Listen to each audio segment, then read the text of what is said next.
માન રાખીને શું કરશે? ગુજરાતના એક બે નેતાઓ જ્યાં સુધી મહત્વની ભૂમિકામાં છે ત્યાં સુધી આ શક્ય નથી.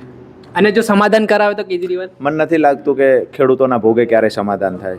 ખેડૂતોના ખંભા પર બંદૂક રાખીને કોઈ ફોડવાની વાત કરે. 2 કલાક પહેલાં કહ્યું છે કાંઈ કેસ થશે ખેડૂતો પર, તેમ છતાંય પાર્ટીને સહાનુભૂતિનો લાભ મળશે તો તમે એ નિર્ણય લઈ લો, ભલે કેસ થતો હોય. આવી રાજનીતિ ખેડૂતો લોકો જાહેર મંચ પરથી એવું કહે છે અમે તો વિધાનસભામાં ખેડૂતો માટે અવાજ ઉઠાવીએ છીએ ને ખેડૂતો માટે લડી રહ્યા. માત્ર મીડિયા સામે આવવાની વાત છે. લડતા હતા ઓલી વેદનાની ડાયરી ક્યાં ખોવાણીશ ક્યારેક પૂછજો તો ખરા.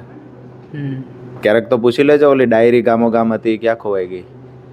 વાત એ છે કે એક બે નેતાઓ જ્યાં સુધી છે ત્યાં સુધી સમાધાન શક્ય નથી.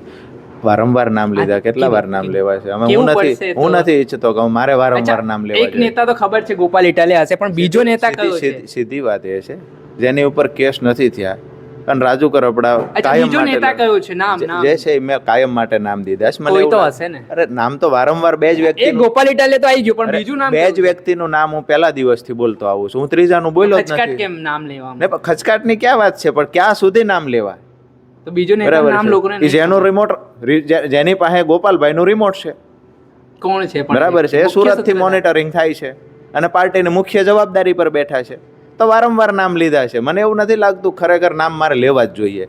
મને એવું લાગે છે કે બધી પીડાઓ છોડી અને આપણને ખબર પડી ગઈ કે અહીંયા ખેડૂતોનું હિત નથી, એ પ્લેટફોર્મ છોડી દીધું ને આપણા ખેડૂતોનું હિત જેમાં સમાયેલું છે એ દિશામાં આગળ વધવાનું કામ આપણે કરીએ.